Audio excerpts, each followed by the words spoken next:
నమస్తే అండి, welcome to వివాహ భోజనం. ఈరోజు మన ఛానల్లో స్పెషల్ కర్రీ, అదే పచ్చి కంది గింజలు టొమాటో కర్రీ. ఎందుకు అన్నిసార్లు స్పెషల్ అంటున్నాను అంటే ఇది one of my favourite curry అని చెప్పొచ్చు.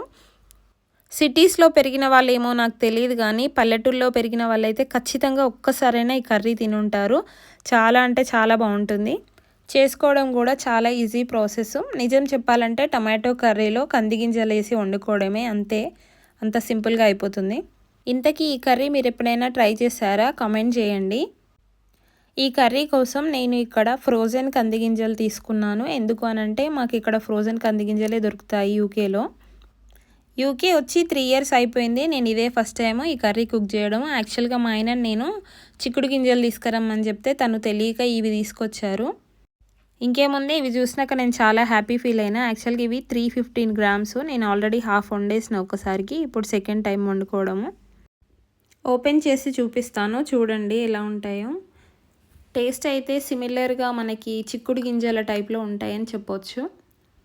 డైరెక్ట్గా ఇలా ఫ్రోజన్ గింజల్ని కుక్ చేసుకోకూడదు. వీటిని ఒక 30 seconds అట్లా మైక్రోవేవ్లో పెట్టి ఆ తర్వాత క్లీన్ చేసుకొని కుక్ చేసుకోవాలి. నేను ఇక్కడ టమాటోస్, ఉల్లిపాయలు, పచ్చిమిరపకాయలు కూడా కట్ చేసి పెట్టుకున్నాను. ఇప్పుడు స్టవ్ పై ఒక ప్యాన్ని పెట్టుకొని వేడయ్యాక ఒక 4 tablespoons ఆయిల్ వేసుకోవాలి. ఆయిల్ కూడా కాస్త వేడైన తర్వాత 1/2 teaspoon జీలకర్ర వేసుకొని అది కొంచెం వేగిన తర్వాత మనం ముందుగా కట్ చేసి పెట్టుకున్న పచ్చిమిరపకాయలు, ఆనియన్స్ ఉన్నాయి కదా, అవి కూడా వేసి వేయించుకోవాలి. ఇలా కలుపుకుంటూ వీడియోలో చూపిస్తున్నట్టుగా కాస్త మగ్గించుకోవాలి ఆనియన్స్ని. 2-3 minutesకి ఆనియన్స్ అంతా ఇలా పింక్ కలర్లోకి మారిపోతాయి. అప్పుడు మనం ఇందులోకి 1 teaspoon అల్లం వెల్లుల్లి పేస్ట్ కూడా వేసుకొని బాగా కలిపి పచ్చివాసన పోయేంత వరకు వేయించుకోవాలి. ఈ అల్లం పేస్ట్ పచ్చివాసన పోయిన తర్వాత మనం 1/2 teaspoon పసుపు వేసుకోవాలి.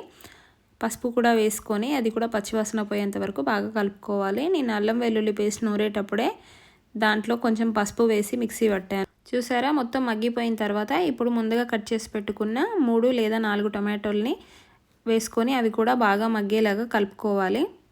టమాటోలు కాస్త మగ్గిన తర్వాత మనము మూత పెట్టుకొని ఒక 2 to 3 minutes అట్లా ఉడకనివ్వాలి. 3 minutes తర్వాత మూత ఓపెన్ చేసి చూస్తే టమాటాలన్నీ మగ్గిపోయినట్టుగా తెలుస్తుంది. అప్పుడు మనము ఈ టమాటాలన్నిటినీ గరిటెతోటి మ్యాష్ చేసుకోవాలి. మంటని మీడియం ఫ్లేమ్లో మాత్రమే ఉంచుకోవాలి. కర్రీ చేసేటప్పుడు హై ఫ్లేమ్లో పెడితే కొంచెం క్వాంటిటీ కాబట్టి మాడిపోతుంది. ఇలా టమాటాలన్నీ బాగా మ్యాష్ అయిపోయిన తర్వాత మనం ఇందులోకి 1 teaspoon కారము, 1/2 teaspoon ధనియాల పొడి, 1/2 teaspoon గరం మసాలా, 1 teaspoon అంతా సాల్ట్ వేసుకొని కర్రీని ఉడకనివ్వాలి కలుపుకుంటూ. ఇలా మసాలాలన్నీ బాగా కలిపిన తర్వాత మనం మూత పెట్టుకొని మళ్ళీ ఒక 2 to 3 minutes మగ్గనివ్వాలి. అప్పుడు మనకి ఈ టమాటోలో నుంచి ఆయిల్, వాటర్ అంతా రిలీజ్ అవుతుంది.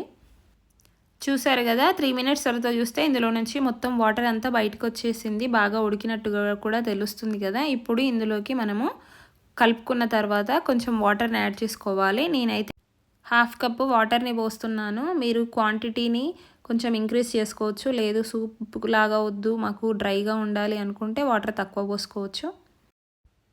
ఒక 2 నిమిషాలు ఉడికిన తర్వాత మనం ముందుగా డీఫ్రోజ్ వేసి పెట్టుకున్న గింజలు ఇందులో వేసుకొని బాగా కలుపుకొని ఉడకనివ్వాలి.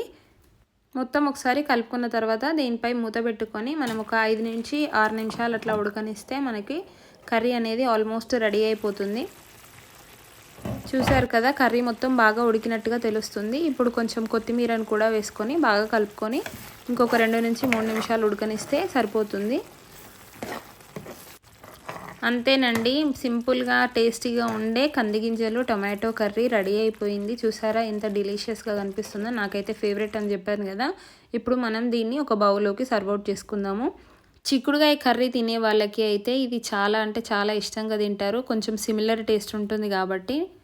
ఈ వీడియో కనుక మీకు నచ్చినట్లయితే ప్లీజ్ సబ్స్క్రైబ్ టు వివాహ భోజనం. అలాగే లైక్ చేసి మీ ఫ్రెండ్స్ అండ్ ఫ్యామిలీకి షేర్ చేయండి. ఇంతకీ మీరు ఎక్కడి నుంచి ఈ వీడియో చూస్తున్నారో కూడా కామెంట్ చేయండి. Thank you for watching.